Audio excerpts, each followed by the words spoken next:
perkenalkan untuk recording video kali ini, saya terpaksa masukkan audio dan video sekali, bukan setakat video dan caption macam saya buat sebelum ni. Reason kerana untuk ETL programming sebenarnya tak ramai yang tahu ataupun boleh buat daripada scratch. Jadi sebelum kita mula buat program yang kita nakkan, yang betul, kita kena tahulah basic function yang diperlukan. So basic function yang kita akan cover untuk kali ni sikit je, tapi mainly function-function ni diperlukan untuk kita interact dengan source CSV file yang kita dah masukkan ke dalam resource table. So pertama sekali, yang paling basic adalah macam mana kita nak baca file dalam resource table. So kita kena tahu macam mana nak link antara program kita dengan resource table. Okay. Bila kita dah berjaya link antara file dan program, kita nak kena tahu juga macam mana nak menggunakan column index dan row index. Okay, kedua-dua benda ni diperlukan sama macam Excel file. Kalau Excel file kita nak access ke dalam value, kita kena tahu row dan column. So sama dengan ni, kita kena tahu macam mana nak gunakan index-index tersebut untuk retrieve value daripada cell yang kita nak. And then pada masa yang sama juga, kita akan menggunakan variables. So kita akan control program ataupun column index dan row index menggunakan variable supaya mudah kita nak buat iteration ataupun looping kemudian. Okey, kita mulakan dengan membuat satu action yang baru, ETL action yang baru. Dekat bawah sini dalam engineering rules capture ada satu button dipanggil action. Bila klik pada button tersebut, dia akan buat dia akan buka satu action editor. Bila klik OK dulu dekat sini, kita tak buat apa-apa lagi, just click on OK. Okay, dekat sini saya nak tunjukkan di dalam relations, dalam specification tree kita, sebelum ni kita dah buat resource table, and then bila kita klik pada action, kita akan create satu action yang baru lah. Di sini dinamakan sebagai action.1. Okay, dekat sini kita boleh right click pada action.1, pergi kepada properties. Okay, di sini kita boleh rename action kita menurut nama yang sesuai. Sebagai contoh, dekat sini saya letakkan sebagai import CSV ataupun import data from CSV. Okay. Okay. Yang kedua dekat sini yang penting adalah kita kena enable this checkbox. Okay. Pastikan no dialog box when running an action without arguments adalah aktif. Apa jadi kalau tak aktif? Okay, saya tunjukkan dekat sini sebagai contoh. Kalau tak aktif, setiap kali kita nak run action, okay, macam mana kita nak run action? Pertama sekali kita klik kepada nama action tersebut, klik sahaja pada nama, nampak tak ada satu button keluar? Dekat sini ada run button. Okay, bila kita klik pada run button ni, ingat tadi kita disable checkbox yang tadi. So bila kita klik pada run, okay, dia akan keluar satu dialog box ni. Walaupun tak ada apa-apa input diperlukan. Okay, kita tak nak benda ni. Kita nak benda ni terus run. So sebab itu, bila kita pergi kepada property semula, dekat bawah sini kita always check this checkbox. Okay, pastikan no dialog box ni adalah aktif. Okay, apa jadi? Bila kita klik OK, kita run semula action kita. Okay, dialog box tersebut tak keluar dah. Okay, maksudnya dia akan terus run lah. Nah, dekat sini kita tak nampak lagi apa-apa perubahan sebab dalam kita punya action belum ada apa-apa command. Okay, sekarang kita akan masukkan command ke dalam kita punya action. Okay, pertama sekali kita akan create satu variable yang baru. Okay, cara kita create variable dalam ETL adalah menggunakan keyword let. Let. Let. Okay, dia color biru menunjukkan dia adalah keyword dalam ETL. Okay, space.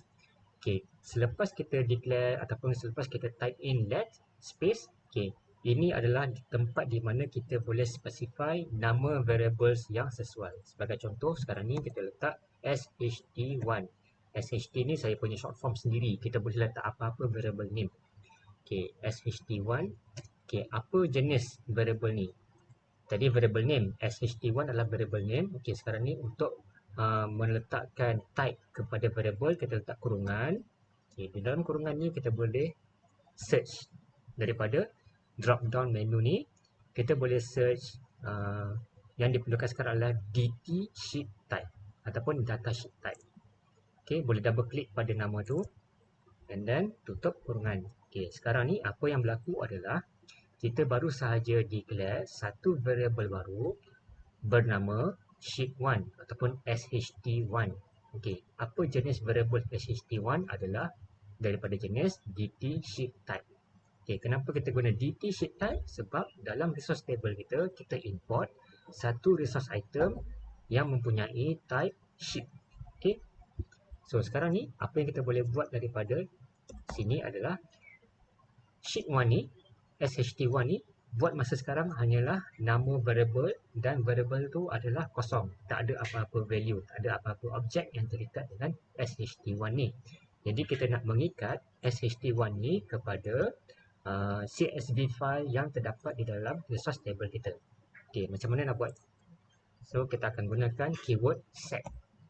Okey, set SHT1 sama dengan, okey, dekat sini kita ada keyword penting yang kita nak pakai. Okay, kalau kita tengok di bawah sini ada dictionary. Okay, dictionary. Di dalam dictionary ni kita cari kepada design table. Okay, di dalam dictionary design table kita ada banyak members. Salah satu membersnya adalah untuk create sheet. Okay, so kita boleh sama ada double click pada members yang terdapat di bawah sini ataupun kita boleh type sahaja. Okay, dua-dua boleh. Jadi yang paling cepat adalah kita double click di bawah. Okay, dia akan masukkan keyword tersebut berserta dengan variable ataupun attribute placeholder dekat sini. Okay, attribute adalah di dalam sini, di dalam members parameter bawah sini kita ada dua attribute yang diperlukan ataupun satu attribute bergantung kepada jenis-jenis keyword. Okay, dekat sini kita akan delete dulu. Cuma tinggalkan open parenthesis di sana. Okey, kalau kita pada bila masa, kalau kita tak sure macam mana kita nak menggunakan satu-satu function dalam EKL, kita boleh klik pada hyperlink yang disediakan di sini. Contoh dekat sini kita klik pada create sheet hyperlink ni, dia akan buka satu user assistance. Okey, dekat sini kalau kita expand besarkan sikit. Okey, dia akan ajarkan kita apa perkara ataupun apa attribute value yang diperlukan. Okey, sebagai contoh dekat sini. Okey, saya akan tunjukkan terus. Untuk di sini, untuk example kita dekat dalam video ni adalah kita nak linkkan, kita nak hubungkan SHT1 kepada variable ataupun CSV resource dalam resource table. Okey, create sheet dah ada. Okey, so sekarang ni kita tekan dekat keyboard control space. Okey, control space serentak. So dekat sini kita dah ada dah CSV input. Okay, CSV input ni adalah nama yang saya letakkan di dalam resource table di sini. Okay, boleh follow video tutorial saya sebelum ni. Saya buat, saya tunjukkan macam mana cara nak buat untuk CSV input dalam resource table. Okay, just double click dekat nama ni, dia akan masukkan sekali dengan parenthesis. Okay, and then kita close parenthesis. Okay, so sekarang ni apa yang berlaku adalah variable SHT1 yang tadinya kosong, tak ada objek, sudah dihubungkan dengan CSV input. Okay. So sekarang ni kita nak tahu betul atau tidak CSV input tu dah dihubungkan dengan SHT1. Okay. Cara kita nak test tanpa menggunakan memori yang banyak dalam CPU, kita boleh menggunakan function dinamakan notify. Kita akan tengok apa result kepada notify ni. Okay. So keyword dia adalah notify and then buka kurungan, open parenthesis, okay, double quote, hashtag, double quote.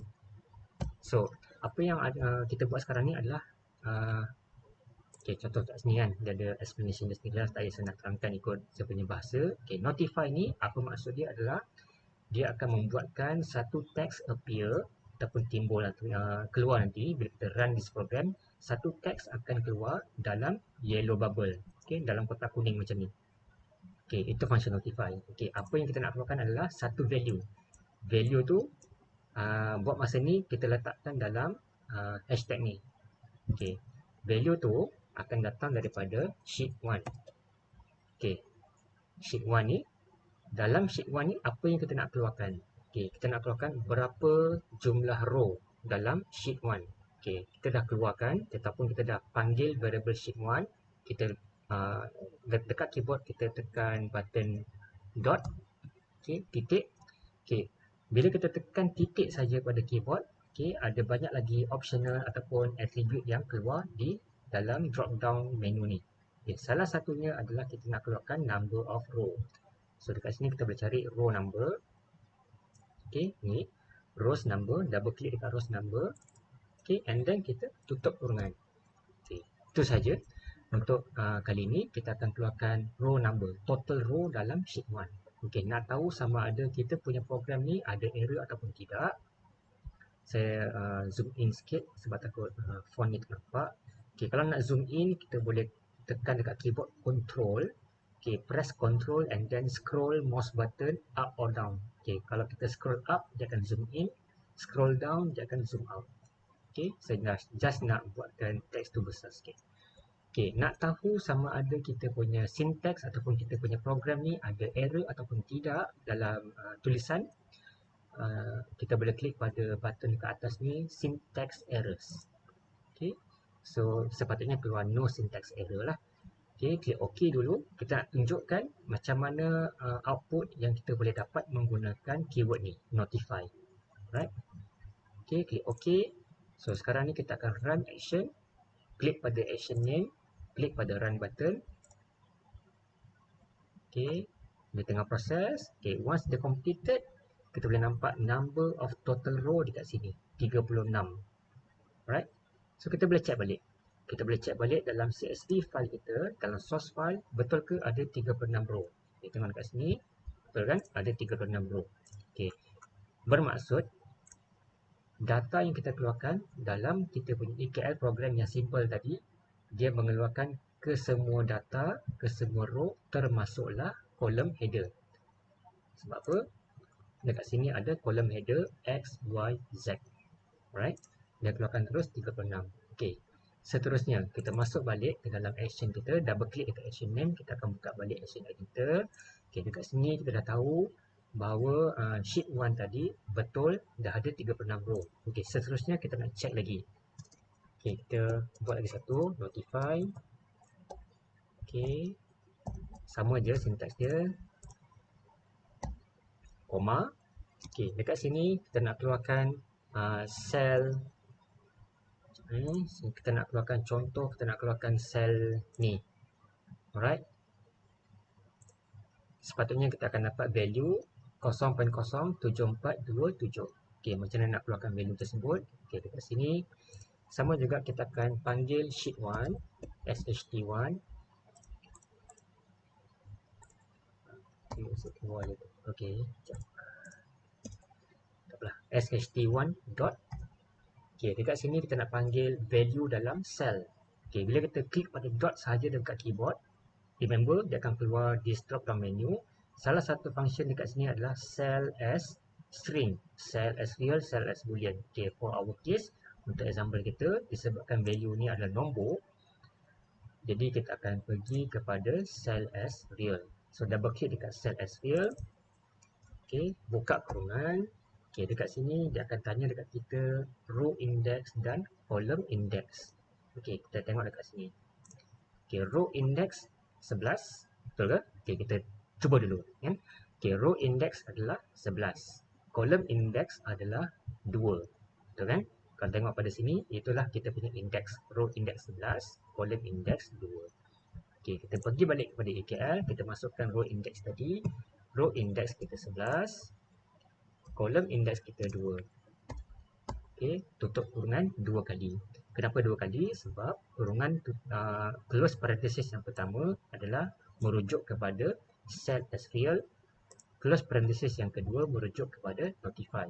Okay, kita run this simple program dulu. Okay, ingat row number, row index 11, column index 2.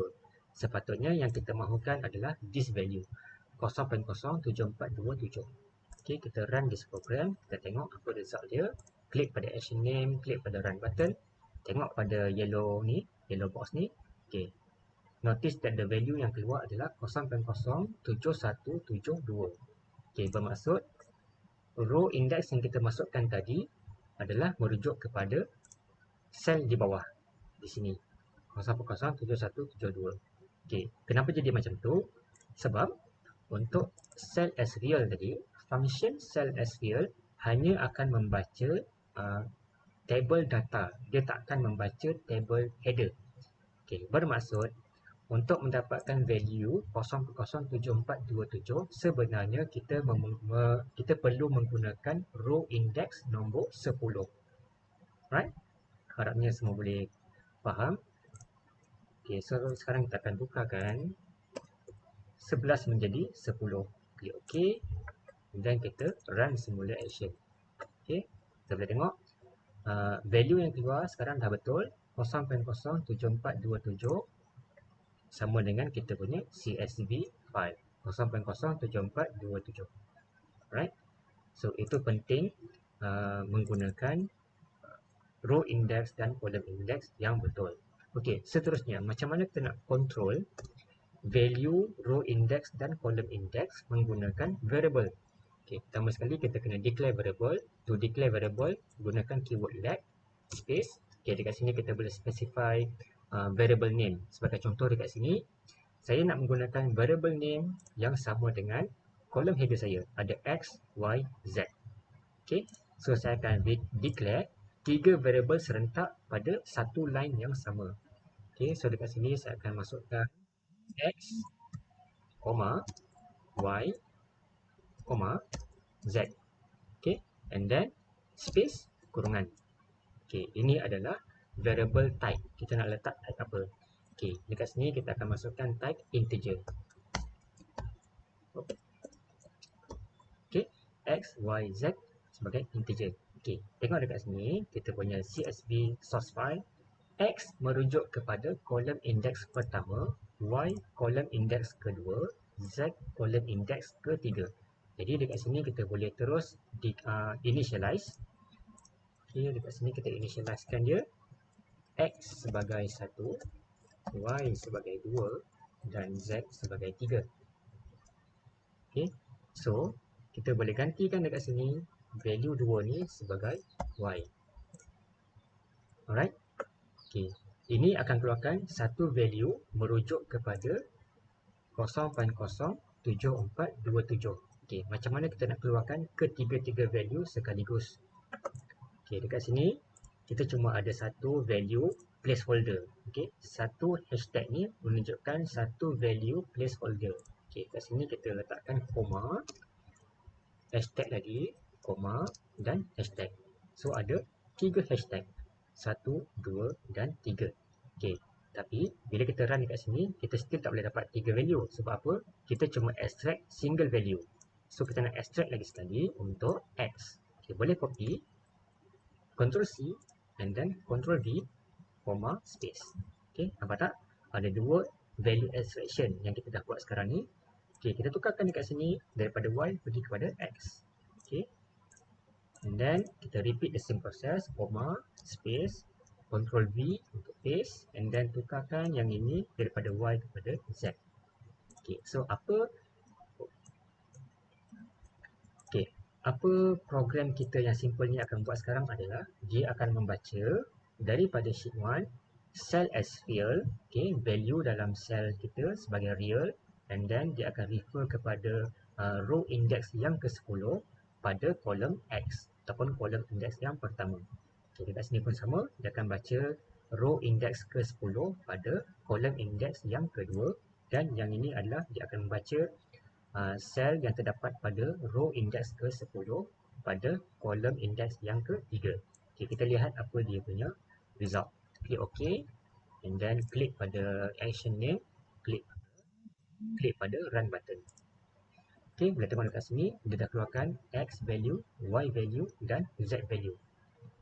Okay, sama dengan kita punya CSV source file. Right. Okay, seterusnya itu baru single row. Okay, takkanlah kita nak buat program untuk membaca 35 row data and then kita nak repeat this syntax ataupun this command sebanyak 35 kali secara manual. Itu bukanlah sistem. Okay, sekarang ni kita nak buat satu sistem untuk dia membaca row number index ni, row index number ni menggunakan variable juga. So dekat sini kita tambah lagi satu variable declaration. Dekat sini kita tambahkan row data. Okay, ini nama yang kita boleh letakkan apa juga nama yang kita nak. Tak kisah. Okay, so dekat sini kita akan letakkan dekat sini row data sama dengan contohnya 5. Okay. And then nombor 10 ni,